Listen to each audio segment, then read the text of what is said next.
रना रना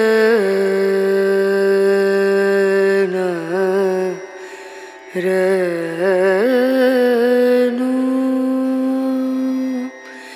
रे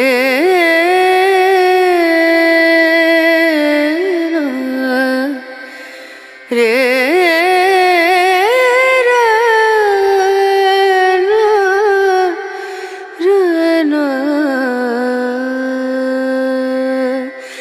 नजरिया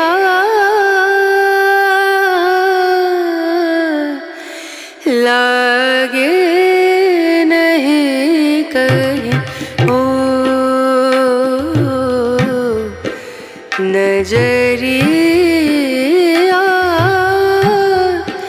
लागे नहीं कहीं। Hello everyone, welcome back to my channel Papiya প্রিয়েন্স ব্লগ। গুড মর্নিং, কেমন আছেন আপনারা সবাই? আশা করব সবাই খুব ভালো আছেন, সুস্থ আছেন। চলুন নতুন একটা ভিডিও নিয়ে হাজির হয়ে গেছি। আর এখন আকাশটা কেমন লাগে বলুন তো? একটু মেঘটা কেটে গেলে মনে হয় না যে শরতের আকাশ শুরু হয়ে গেছে? আমার তো তাই মনে হয়। দেখুন, মেঘটা যেই সরে গেছে একদম নীল আর সাদা আকাশে ভাসা আকাশ, যেটা আমরা ছোটোবেলা থেকে দেখে আসতাম। আর শুধু দেখে মনে হতো যে হ্যাঁ, এবার পুজো আসছে। তো সেই আকাশটা কোনো সময় মেঘ সরে গেলে একবার করে চোখে পড়ছে। তো চলুন ঠাকুর ঘরে এলাম ফুলগুলো তুলে নিয়ে এসে। আর আজকে গোপালদের জন্য নতুন একটা বিছানা আপনাদেরকে দেখাচ্ছি। আগের ভিডিওতে বলেছিলাম না যে গোপালদের বিছানাগুলোর কভার আমি নতুন করে বানাচ্ছি, তো সেটা পরের ভিডিও শেয়ার করব। তো সেটা আমার বানানো হয়ে গেছে, নতুন কভার আমি বানিয়ে ফেলেছি, বিছানা বালিশের কভার সব বানিয়ে দিয়েছি। কেমন লাগছে বলুন তো? এবারে একটু লাল লাল কালার দেখে কভারটা বানিয়েছি। এক সময় এক এক রকমের ভালো লাগে, তো এটা একটু কার্টুন কার্টুন দেখতেও আছে, তো সেই জন্য গোপুর জন্য বানিয়েছি বিছানাটা। কেমন হয়েছে কিন্তু অবশ্যই বলবেন।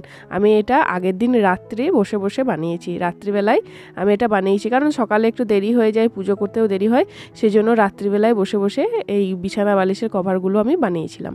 আর চলুন, অনেক কমেন্টে রিপ্লাইগুলো দিই, অনেক কমেন্ট জড়ো হয়ে গেছে একসঙ্গে। আর আপনারা আবার খুব অভিমান করেন আপনাদের নাম না নিলে, তো সেই জন্য চলুন আপনাদের নামগুলো এবার নিয়ে ফেলি। তো এই কমেন্টটা হচ্ছে, দিদি এর পরের ভিডিওতে আমার নামটা নিও, আমার নাম অঙ্কিতা কর্মকার, তোমার ভিডিও আমার অনেক ভালো লাগে। তো এই যে আপনার নাম নিয়ে নিয়েছি। তারপরে তারপরের কমেন্টটা, আন্টি আমার নামটা একটু বলবেন, আমি তোমার সব ভিডিও দেখি, আমার নাম রাহুল রয়। তো এই যে তোমার নামটাও নিয়ে নিলাম, তুমি বলেই বললাম, কারণ তুমি যখন আমাকে আন্টি বলছো তখন হয়তো তুমি আমার থেকে ছোট, তো সেই জন্য তোমাকে আমি তুমি বলেই বললাম। এর পরের কমেন্টটা পড়া যাক।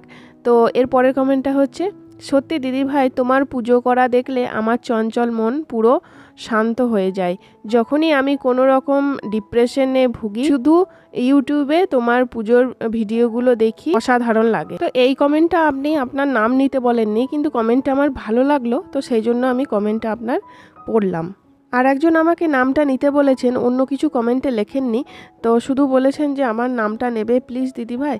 তো নামটা হচ্ছে, আমাকে যেটা আইডিতে শো করছে সেটাই আমি বলছি, সেটা হচ্ছে সুকুদাব দাস। তো এই যে তোমার নামটাও নিয়ে নিলাম।